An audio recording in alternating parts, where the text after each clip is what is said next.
Today's show is sponsored by the Northern Kentucky Fly Fishers. Our club promotes the sport of fly fishing by holding seminars and educational events, participating in conservation projects, and working closely with other organizations. And we really love to go fishing.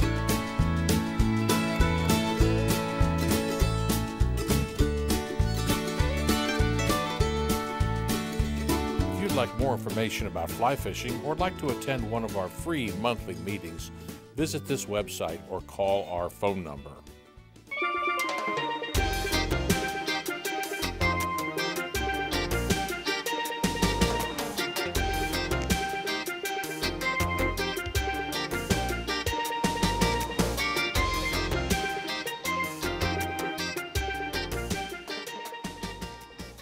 Hi, I'm Joe Jackman with Northern Kentucky Fly Fishers. And I'm Joe Mullenkamp. And welcome to Fishing on the Fly. Today the show goes international with a trip to Costa Rica.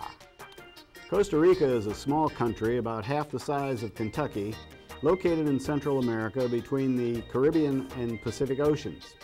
The country is a democratic republic just like the United States and has a stable government but no standing army. The majority of Costa Ricans are of Spanish descent, and over 500,000 Americans visit each year as tourists or retirees. Parts of the country resemble a typical resort destination, but much of the country is still undeveloped. Just travel a few miles out of the city and the roads quickly change from asphalt to dirt. It's then that the natural beauty of the country emerges. The country has a wide variety of natural wonders, including rainforest and cloud forest, and even an active volcano. The day we were at the volcano, it was obscured by clouds, but we certainly felt and heard the rumbling. Getting to Costa Rica is easy. We flew from Cincinnati through Dallas, then on to San Jose, the capital. There we caught a small plane to our final destination, Quepos, where today's show begins. Quepos is a bustling coastal town on the Pacific coast, and the area is considered one of the best sail fishing destinations in the world. We met Captain Ross and Captain Franklin at the dock for the start of our fishing adventure. Our boat was a 31-foot Jersey Custom powered by a 350 horsepower Caterpillar diesel. You'll see more of that engine later in the show, but now let's hop on board and head out to sea. As you see, the sea is just calm and the weather is beautiful, and that's typical of the January and February. That's when we go. On the way out, Franklin, our first mate, is preparing bait for the day's fishing. We fish with either mullet or ballyhoo, and here you see him taking the backbone out of a mullet and splitting the tail. This makes them have tremendous action as they're trolled through the water. And he sews the bait, puts the hook through the fish, and then sews the leader through the eye of the hook, and prepares this ahead of time. And he probably has 10 to 20 baits prepared ahead of time, all the time. A little bit bigger hook than we're used to in Cincinnati.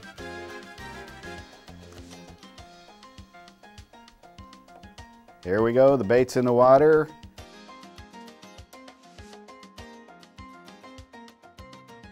Fish on! Did you see that jump, Joe? Yeah! Boy, that's when the blood gets going. When that fish is on, they'll run 100 yards of line off that reel before you even know what's going on. And they really don't like being hooked, and they jump and jump and jump. Just beautiful. This fish wanted to swim around the boat. He's actually swimming ahead of the boat. Go for it. Ah. It's just wild when you get one of these fish on. They're just jump and jump and jump.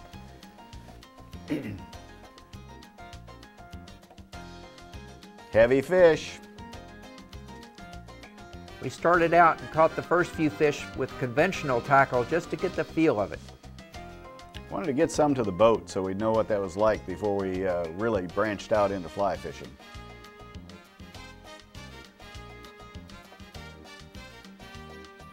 Oh, Don't let him get tangled in that teaser. oh. Uh-oh.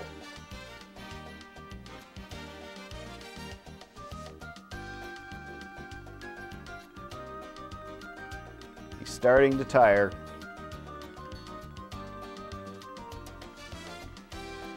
Isn't that a beautiful sight? Oh, still got some energy. Try to bring them in as quick as you can, but boy, they're strong fish, so they have to get a little tired. They kind of tell you when they're ready. And they don't come to the boat before they're ready.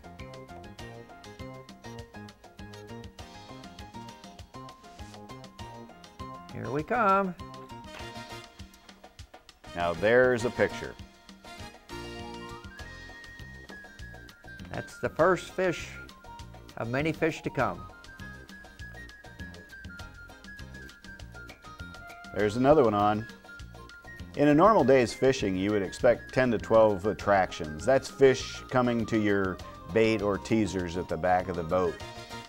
Now when you're fly fishing, that is just about cut in half because you have about half of the teasers out there. But I'll tell you, when that fish comes to the back of the boat, they are ready to eat the bait. They're hot, and when they make that hit, your blood starts pumping. It's just a tremendous rush.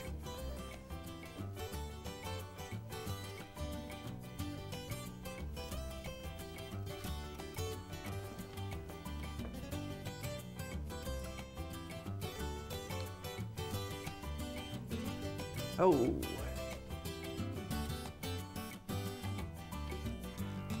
He's not ready. You can see they're pretty heavy rods and reels, and there's about a 50-pound test line. So it's tough, but the Joes can do it. This is pretty much a stand-up situation with these fish. You do have a fighting belt, which helps. Keeps the butt of the rod from digging into your stomach, but that's the one comfort touch that we have. The rest of the time, it's just muscle against muscle. And they don't stop.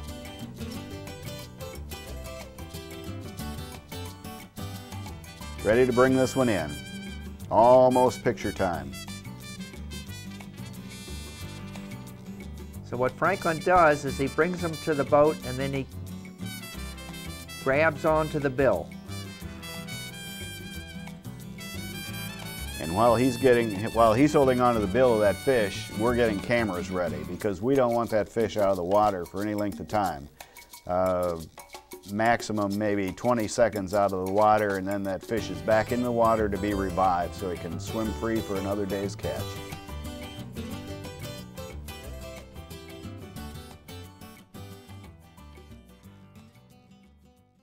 Sailfish are true predators, and they live in all the oceans of the world.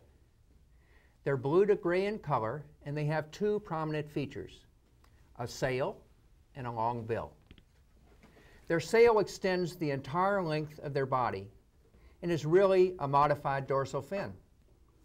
This fin is usually kept down, but when they're threatened or excited, they raise it to make themselves appear larger than they really are. Their other prominent feature is their bill, which they use as a weapon to strike and stun their prey before eating them. Their favorite food is small fish and squid taken on or near the surface. Sailfish grow extremely fast, reaching 4 to 5 feet in their very first year. Generally, they're less than 10 feet long and weigh under 200 pounds. But not only do they grow fast, they swim fast. They're the fastest fish in the sea and have been clocked at over 60 miles an hour. Well, now you're an expert on sailfish. Well, Joe, that's 2 down and more to go. So stay tuned for more fishing action. But coming up next is the Gourmet Corner. You know, fishing sometimes is just hard work. You can work up a big appetite reeling in 100-pound fish. But Captain Ross knows how to take care of his hungry customers. Back in town, he raises fruit in his own garden. Juicy pineapple and watermelon were appetizers. Then the main course. Now keep in mind, our boat didn't have a galley. but Captain Ross had a unique way of serving hot lunches prepared in the most unusual way. Check this out. Chicken and all the fixins wrapped in foil and cooked right on top of the boat's engine. I have to admit the cooking method was unusual and it was delicious. Or maybe we were just real hungry. After that great lunch, it was time to start fishing for dinner. The local restaurants will cook your catch for a nominal fee, and our plan was to catch Dorado, known as mahi-mahi. So let's get back to the boat, and you can watch as we land a double. That was enough mahi-mahi for us, the captain, the crew, their families, and half of Capos. Fish on! Fish on!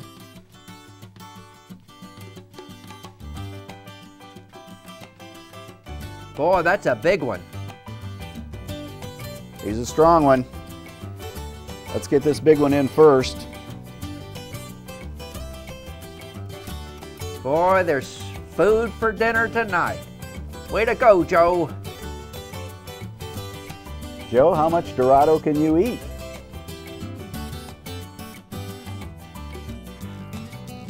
That's a pretty fish.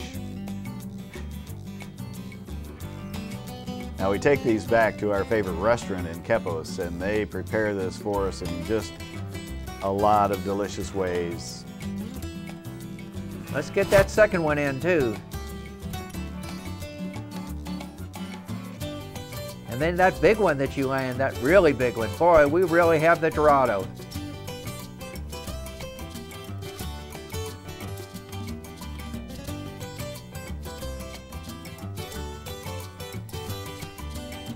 Boy, another nice fish. Now Look at there that. is a double.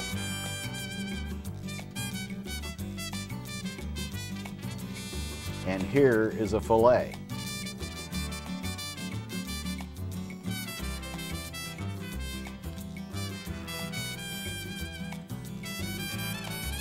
Franklin has multiple talents. He's an excellent mate.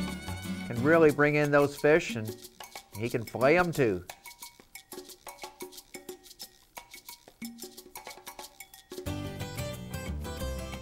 Now here's a fillet to feed more than us, Joe.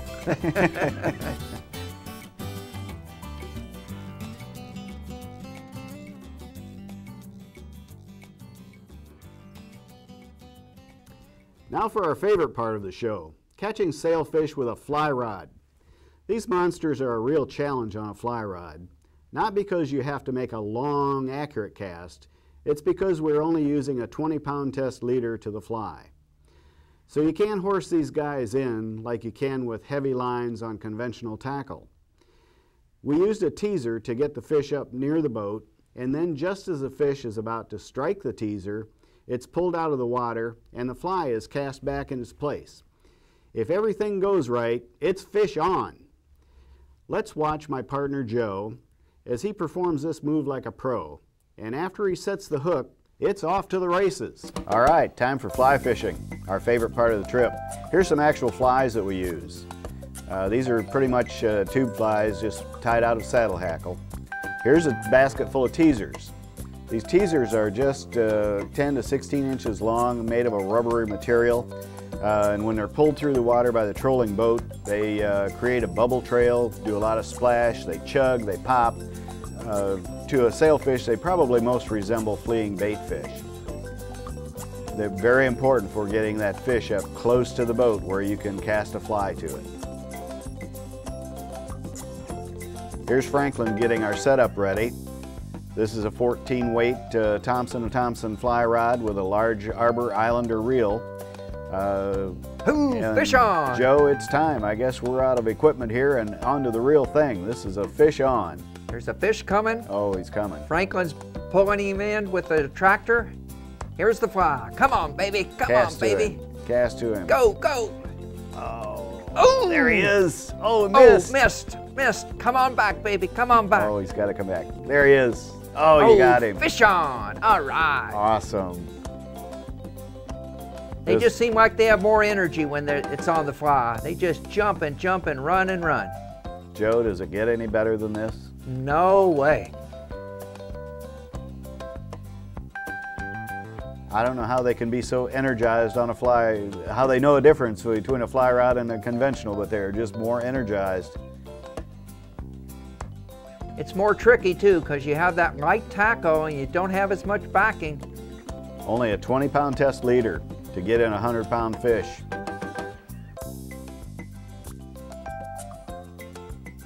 This is what we came for, right, Joe? Yeah, this fish just jumped and jumped and ran and ran. Fantastic.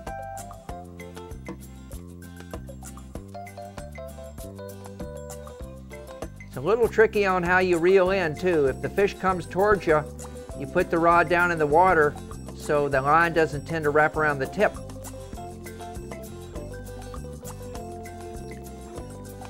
I was impressed as I was sitting watching this how casual the mates are. They know it's going to be a while before you get that fish in and they have to do any work. So they're just pretty casual about the whole thing. I was pretty excited. You can see Franklin the mate has a gaff, and he doesn't actually gaff the fish, but he uses it to bring it towards him. The bill of the sailfish is real rough, kind of like a wood rasp. And that's cheesecloth wrapped around the bend of that gaff, and he just loops it over the bill of the fish, and he can just kind of pull it right over to him once he gets it within reach. But it's touch and go because it's only a 20-pound tippet. Ah, good job, Franklin. Now your heart can stop racing because he's got his hand on the bill. There is a picture, a fish on a fly. Couldn't be better. And Franklin is wanting us to get it back in the water. Typically the fish isn't out more than 20 or 30 seconds, and then it's back and they resuscitate. Run that water through the gills until the fish regains its strength, then it swims away, ready for another day. Oh, it's Joe's turn. All right. See that bill chasing that teaser? I saw it right behind that splash.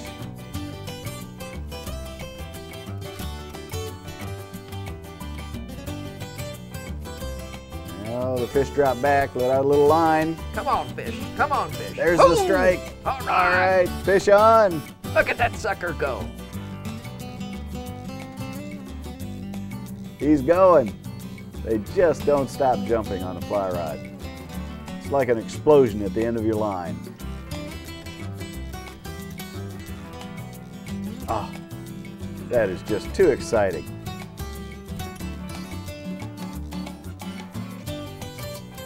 Come on, Joe, you can do it. This is what we came for, and we're loving every minute of it. You see how that tube fly rides up the line and gets out of the, actually right out of the water, so it cuts down on the drag.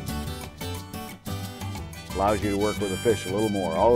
The more you can reduce the drag, the better off you are because of that 20-pound test leader.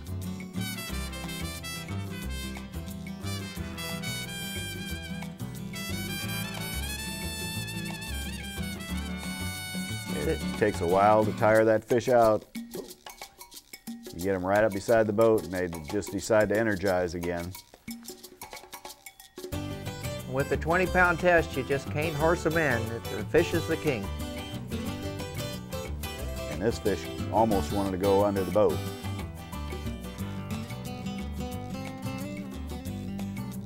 Come on, fish. Come on, fish. Your heart is racing at this point because that fish is right beside the boat where you can see him, but he's not ready yet. He's not tired enough to bring in the boat. And your concern is that you don't know whether you're going to get him in the boat. And you really want your picture taken with him. A fish on a fly.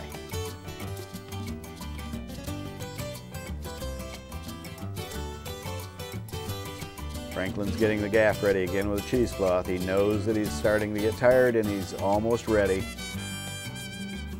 But he's got a little life left in him yet. You're going to see some more action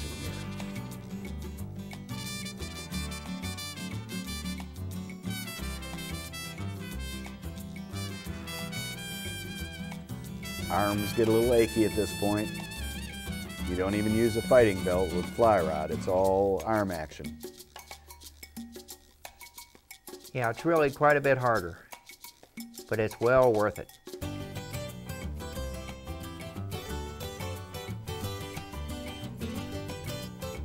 Come on, baby, There come he on. is, there he is.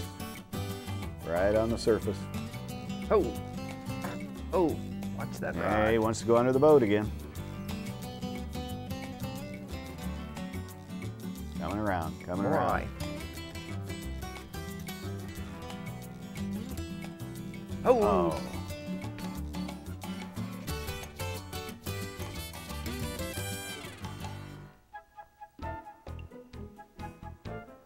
A lot of shifting sides going on here. Fish goes where it wants to. Franklin's going to try for it here. You notice how gentle he is.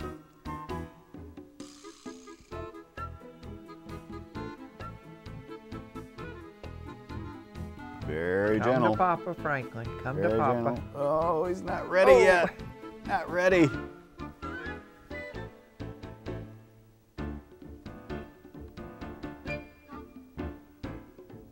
Oh, isn't Right that a beside beauty? the boat. That's a beauty. What a picture.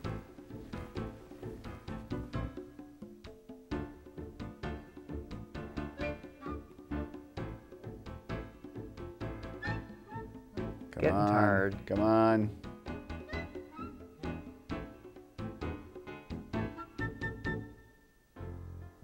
Here it comes.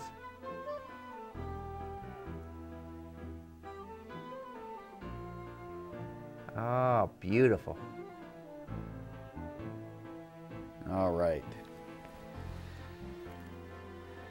Get the picture quick. Get him back in the water for another day. Oh, there's even trees in the ocean.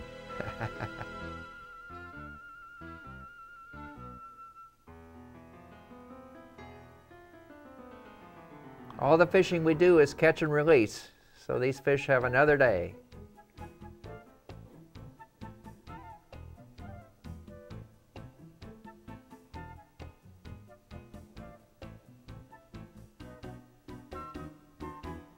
They're just beautiful fish.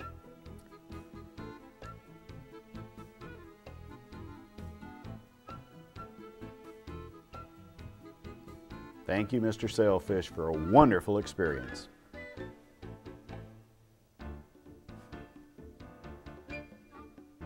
Beautiful, beautiful fish.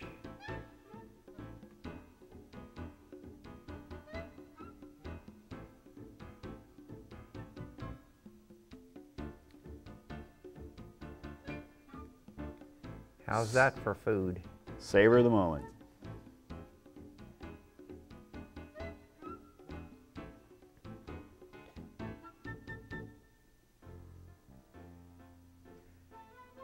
So our trip gave us lots of fun and enjoyment, lots of fish, good food with the mahi-mahi, excellent captain and mate, just beautiful days and just overall just lots of fun.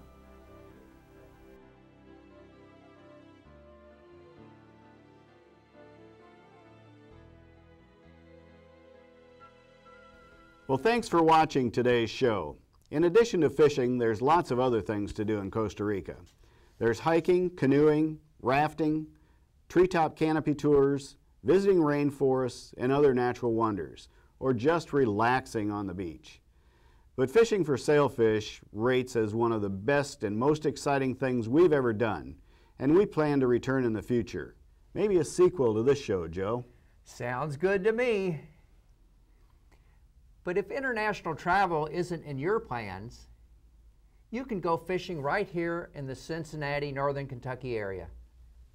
If you'd like more information about fly fishing in this area, please contact the Northern Kentucky Fly Fishers. I'm Joe Molenkamp. And I'm Joe Jackman. And don't forget to take a friend fishing with you. Jump, one. Thank you. Excellent. Take your position. Okay, remember? Okay. Yes, your head out to the side. Just put your palm on the table. Keep it loose and no break, right? Ready? Ready, go. Good job, Joe. Let's go. Let it go, yeah. Dos y media. Pero tenemos que estar bien, porque si está good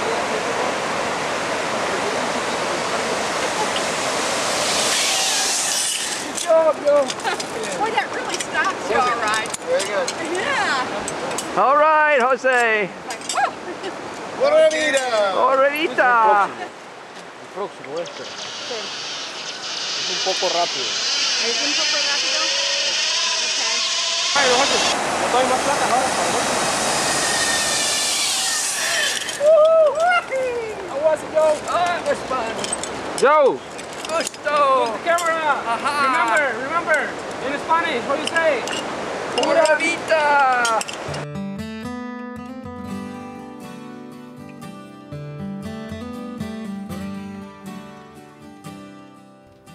Did you know 1 out of 4 Kentuckians hunt or fish? And in the course of a year, over 1 million people get out and enjoy Kentucky's waterways and go fishing. One of the things that I think Kentucky is privileged to have is the diversity of fisheries we have in this state. You know, we have 20 or 21 major reservoirs, 150 public-owned lakes, probably 75,000 farm ponds. How big is that fish? And why does Kentucky have some of the best fishing in the nation? Well, it all starts with the fisheries division right here in Kentucky. There's about 90,000 miles of stream in Kentucky. We got about 330 miles, I think, of trout water in this state. So we got good trout fishing, a regionally renowned trophy brown trout fishery, also developing a trophy rainbow trout fishery. You get all this water to fish, where are you going to stay? Kentucky State Parks has you covered. Well, Kentucky has one of the best state park systems anywhere in the country. 17 resort parks, 52 total parks spread across the entire state and keep them near where they want to stay. So we do everything we can to make things comfortable and convenient and affordable. And if your family is not entirely into outdoor recreation like fishing, the parks will have something for everybody, whether it be pools or golf courses or hiking trails or fishing guides or anything like that. There are fabulous state park accommodations anywhere you want to stay in the state. You don't have to travel far to find a nice, affordable place to stay in Kentucky.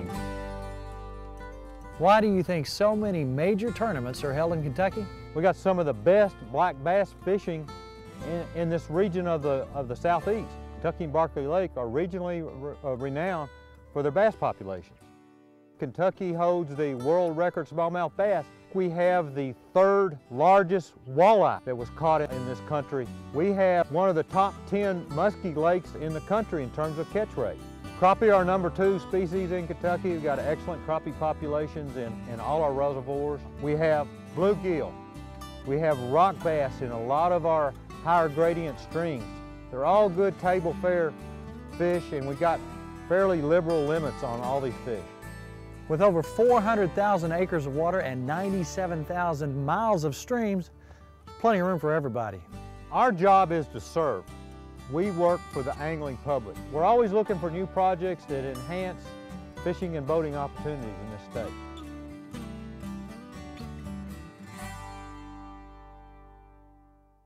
If you're not watching Kentucky Afield, what are you missing?